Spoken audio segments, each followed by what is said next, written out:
ये महासौभाग्य है कि हमें जिन शासन की छत्र छाया मिली है,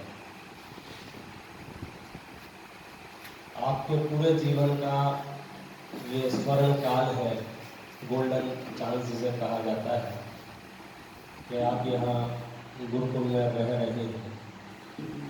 दुनिया में अरबों मनुष्य हैं, अरबों मनुष्यों में से मुट्ठी भर मनुष्य होंगे जिन्हें जैन कुल प्राप्त है। किसी को कुल परंपरा से और किसी को सत्संगति से। जरूरी नहीं है हर व्यक्ति जैन कुल में उत्पन्न हुआ हो, संगति से भी उसको जैन कुल मिलता है। ये प्रतिमा तीर्थंकरों की पूरे विश्व को संदेश दे रही है, क्षमा का, सत्य का, आर्जव का, शौच का। और वो संदेश हमें प्राप्त करके उनके जैसा बनना है, ये हम भावना पाते हैं। हम सब यहाँ जो एकत्रित हुए हैं या आप यहाँ पठन पाठन कर रहे हैं, उसका क्या उद्देश्य है? हमें जो मनुष्य पर्याय मिली है उसका उद्देश्य क्या है, उसका लक्ष्य क्या है? हम जो पाठशाला चलाते हैं वहाँ तो बच्चे हमारे संकल्प लेते हैं और वो संकल्प है भगवान बनने जन्मे हम। लौकिक जीवन में हो सकता है कोई बोलेगा मुझे डॉक्टर बनना है, कोई बोलेगा इंजीनियर बनना है, कोई बोलेगा मुझे घर जाके संभालना है, कोई बोलेगा मुझे खेती करना है, कोई कहेगा मुझे विद्वान बनना है। लेकिन हमारा जो सर्वोत्कृष्ट लक्ष्य है वो एक ही है, भगवान बनने जन्मे हम। क्या बोला हमने? भगवान बनने जन्मे हम। फिर से बोलिए, भगवान बनने जन्मे हम। फिर से बोलिए, भगवान बनने जन्मे हम। बोलिए, आपको लगता है आप भगवान बनने के लिए जन्म लिया? पक्का? अरे किसको नहीं लगता है भगवान बनने के लिए जन्म लिया है? सबको लगता है। बन सकते हो भगवान? भगवान बनने के लिए क्या चाहिए या भगवान बनने के लिए क्या करना पड़ेगा? कौन बताएगा? बोलिए आप। केवल ज्ञान की प्राप्ति। बहुत बढ़िया। केवल ज्ञान की प्राप्ति के लिए क्या करना पड़ेगा? कहाँ मिलता है केवल ज्ञान? कौन से मॉल में? ऑनलाइन मिल जाएगा या अमेज़न में? भगवान बनने के लिए अपने को केवल ज्ञान चाहिए, तो केवल ज्ञान कहाँ मिलेगा? कौन से शॉपिंग बाजार में जाना पड़ेगा? किसको आइडिया है केवल ज्ञान कहाँ मिलेगा? हाँ मुझे बताइए। सम्यक दर्शन। बहुत बढ़िया। बोले केवल ज्ञान तो बाद में मिलेगा, पर हमको सम्यक दर्शन चाहिए। तो सम्यक दर्शन कहाँ मिलेगा? दिल्ली में, मुंबई में, कलकत्ता, मद्रास, जयपुर? हाँ भैया फिर से बताएंगे आप। जिनवाणी में। बहुत बढ़िया। जिनवाणी कहाँ मिलेगी? हमारा जन्म क्यों हुआ है? भगवान बनने जन्मे हम। हमारा जन्म क्यों हुआ है? भगवान बनने जन्मे हम। Very good. तो भगवान बनने के लिए सबसे पहले भैया ने बताया केवल ज्ञान चाहिए। फिर क्या बताया कि सम्यक दर्शन चाहिए। तो सम्यक दर्शन कहाँ मिलेगा? जिनवाणी में। अब जिनवाणी कहाँ मिलेगी? मंदिर में। कौन सा मंदिर जी की जिनवाणी अच्छी है? जिन मंदिर की। आपको जिनवाणी मिल गई कि नहीं मिल गई? किस किस को जिनवाणी है? सबके पास? तो फिर आप केवल ज्ञान आपको मिल जाएगा, होगा ना साड़ी? आपको शब्दों में तो पता है, बराबर है। सच बात ये है भगवान सर्व कर्मों का नाश करके वीतरागता की प्राप्ति करके बना जाता है। और जिनको वीतरागता की प्राप्ति हो जाती है उनको केवल ज्ञान भी हो जाता है। मैं फिर से बोलता हूँ, भगवान बनने के लिए क्या करना पड़ता है? वीतरागी होना पड़ता है। क्या होना पड़ता है? वीतरागी। क्या होना पड़ता है? वीतरागी होने पर क्या होता है? केवल ज्ञान भी आपको मिल जाता है। अगर आप रागी द्वेषी बने रहेंगे तो केवल ज्ञान नहीं मिलेगा।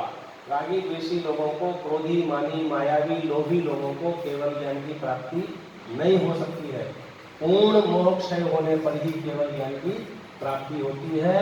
और जब पूर्ण मोह क्षय हो जाता है उसको हम बोलते हैं वीतरागता की प्राप्ति होने पर ही केवल ज्ञान की प्राप्ति होती है। तो सीधे सीधे कहें बहुत कम शब्दों में, तो मुझे वितरागी होना है। क्या होना है मुझे? वितरागी। क्या होना है? वितरागी। क्या होना है? वितरागी। क्यों होना है वो 2 मिनट में चर्चा करता हूँ। पूरी दुनिया में सबसे सुंदर रूप तीर्थंकरों का होता है। भक्तंबर का एक छंद है, उसमें एक पंक्ति आती है, यत्ते समानमपरम नहीं रूपमस्ति। आपके समान किसी दूसरे का रूप नहीं है। क्यों नहीं है? भगवान को सबसे सुंदर क्यों कहा गया है? कोई बता सकता है? भगवान को सबसे सुंदर क्यों कहा है? तीर्थंकरों को सबसे सुंदर क्यों कहा है? किसी को पता है? या कौन सी क्लास से कौन सी क्लास तक है? 6वीं से या 5वीं से 10वीं तक? 5वीं से 10वीं से 5वीं से 10वीं तक। एक साल में एक काम किया। भगवान को सबसे सुंदर क्यों कहा जाता है? भगवान सबसे सुंदर है क्या नहीं है? आप में से सबसे ज्यादा सुंदर कौन है यहाँ? अब बात यह है कि हम कैसे तय करें कौन सबसे ज्यादा सुंदर है? जिसके बाल बड़े बड़े हैं, या जिसकी आंखें बड़ी बड़ी है, या जिसकी हाइट अच्छी है, या मोटा ज्यादा है या पतला ज्यादा है? सुंदर कैसे डेफिनेशन क्या है सुंदरता की? मैं आपको सुंदरता की परिभाषा बताता हूँ, हमेशा लाइफ टाइम याद रखना, जो जैन शास्त्रों के हिसाब से है। सुंदर माने वो वस्तु, वो व्यक्ति जिसको देखने के बाद क्रोध, मान, माया, लोभ, हास्य, रति, अरति, शोक, भय, जुगुप्सा, स्त्रीवेद, पुरुषवेद, नपुंसकवेद कोई विकार उत्पन्न नहीं हो, उसका नाम सुंदर है। इजी कर देता हूँ। यहाँ कहीं गोबर पड़ा, गोबर समझते हो? धन्यवाद। गोबर पड़ा, गोबर को सुंदर कहेंगे? जिसका गंदगी पड़ी हो उसको कोई सुंदर कहेगा? नहीं कहेगा। क्यों? क्योंकि उसको देखने के बाद हमारे मन में विकार उत्पन्न होता है। तो जिसको देखने के बाद विकार उत्पन्न हो वो सुंदर नहीं हो सकता। अच्छा, सोने के सिक्के कॉइंस पड़े हुए हैं, हम उनको सुंदर कहेंगे? नहीं। क्यों? क्योंकि उनको देखने के बाद हमारे मन में विकार उत्पन्न हो सकता है। तो जिसे देखने के बाद, जिसे जानने के बाद विकार उत्पन्न हो जाए वो चीज सुंदर नहीं हो सकती। विश्व की सबसे सुंदर मुद्रा है ये। इनको देख के आपको गुस्सा आता है, मान होता है, मायाचारी होती है, लोभ होता है। कौन सी कषाय होती है? कोई कषाय नहीं होती। क्यों? क्योंकि उनको वीतरागिता प्रकट हो गई है, उनकी मुद्रा वीतरागी है। इसलिए विश्व में सबसे सुंदर रूप ये है।